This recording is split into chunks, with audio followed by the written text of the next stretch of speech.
जब भी मौर्य साम्राज्य की बात होती है तो दो नाम सबसे पहले जहन में आते हैं, है ना? चंद्रगुप्त और अशोक। लेकिन इन दो महान हस्तियों के बीच की वो अहम कड़ी कौन थी? आज हम उसी शासक बिंदुसार के बारे में जानेंगे।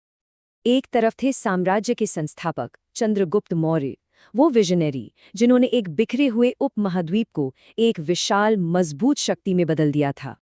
और फिर दूसरी तरफ थे उनके पोते अशोक महान, जिनकी कहानियां हम सब जानते हैं। कैसे उनकी विजयों ने उन्हें शांति और धम्म के रास्ते पर ला खड़ा किया। लेकिन इतिहास अक्सर उस शासक को नजरअंदाज कर देता है जो इन दो दिग्गजों के ठीक बीच में खड़ा था। कौन था वो कौन था जिसने इस अविश्वसनीय विरासत को न सिर्फ संभाला बल्कि उसे और भी बड़ा बनाया? तो चलिए आज इतिहास के उन पन्नों को पलटते हैं जिन्हें अक्सर अनदेखा कर दिया जाता है और जानते हैं दूसरे मौर्य सम्राट बिंदुसार की कहानी। भले ही वो अपने पिता और बेटे की छाया में रहे हों, पर बिंदुसार कोई कमजोर शासक बिल्कुल नहीं थे। उन्हें एक उपाधि दी गई थी, अमित्रघात, मतलब शत्रुओं का नाश करने वाला। सोचिए, ये नाम ही उनकी ताकत की कितनी जबरदस्त गवाही देता है।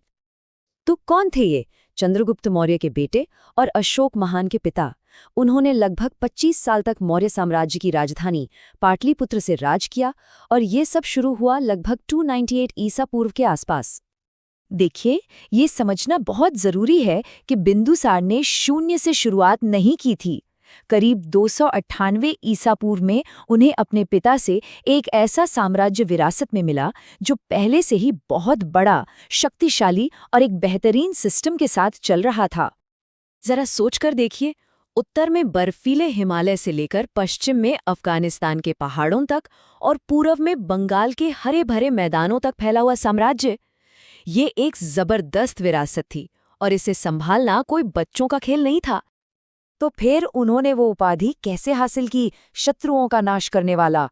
वो इसलिए क्योंकि उन्होंने सिर्फ अपने पिता की विरासत को संभाला नहीं, उन्होंने उसे और भी बड़ा बनाया। उनकी सबसे बड़ी कामयाबी थी मौर्य शासन को दक्षिण भारत तक पहुंचाना, कर्नाटक तक। सिर्फ कुछ दक्षिणी राज्य ही आजाद रह गए थे। लेकिन एक दिलचस्प बात यह है कि कलिंग का राज्य वो अछूता रहा और यही कलिंग आगे चलकर उनके बेटे अशोक के लिए एक बहुत बड़ी चुनौती बना। अब इतने बड़े साम्राज्य को कंट्रोल कैसे किया जाए? इसके लिए बिंदुसार ने एक बहुत ही स्मार्ट एडमिनिस्ट्रेटिव सिस्टम का इस्तेमाल किया। उन्होंने साम्राज्य को अलग अलग प्रांतों में बांटा और अपने बेटों को ही वहां का गवर्नर बना दिया। और इसी तरह अशोक को भी उज्जैन का गवर्नर बनाकर भेजा गया, जहां उन्होंने प्रशासन की बारीकियां सीखी। लेकिन बिंदुसार सिर्फ एक विजेता ही नहीं थे, वो एक बहुत ही काबिल डिप्लोमैट भी थे, जो अलग-अलग संस्कृतियों और धर्मों के बीच संतुलन बनाकर चलते थे। उन्होंने ग्रीक राज्यों के साथ अच्छे रिश्ते बनाए रखे, जिससे विचारों और संस्कृतियों का लेन-देन होता रहा। और अपने देश में, हालांकि वो खुद आजीवक संप्रदाय को मानते थे, उन्होंने धार्मिक सहिष्णुता की नीति अपनाई। उन्होंने सबको साथ लेकर चलने की कोशिश की, जिससे साम्राज्य में शांति और स्थिरता बनी रही। लेकिन हर महान शासन का एक अंत तो होता ही है, और बिंदुसार के साथ उनके शासन के अंत ने मौर्य साम्राज्य के भविष्य के लिए एक जबरदस्त संघर्ष को जन्म दे दिया। लगभग 273 ईसा पूर्व में बिंदुसार की मृत्यु के बाद सिंहासन के लिए एक तरह का गृह युद्ध छिड़ गया। एक तरफ थे उनके बड़े बेटे सुसीम, जिन्हें दरबार का समर्थन था, और दूसरी तरफ थे अशोक, जिन्हें कुछ बहुत शक्तिशाली मंत्रियों का साथ मिला हुआ था। और इस संघर्ष का जो नतीजा निकला, उसी ने मौर्य साम्राज्य की तकदीर तय कर दी। तो बिंदुसार की विरासत क्या है? वो एक आर्किटेक्ट थे, एक निर्माता। उन्होंने मौर्य साम्राज्य की नींव को और मजबूत किया, उसे दक्षिण तक फैलाया और एक स्थिर प्रशासन दिया। सच तो ये है कि उनके बिना अशोक का महान शासन शायद कभी मुमकिन ही नहीं हो पाता। और ये हमें एक आखिरी सवाल पर छोड़ जाता है, क्या एक महान हस्ती के पीछे हमेशा एक निर्माता होता है?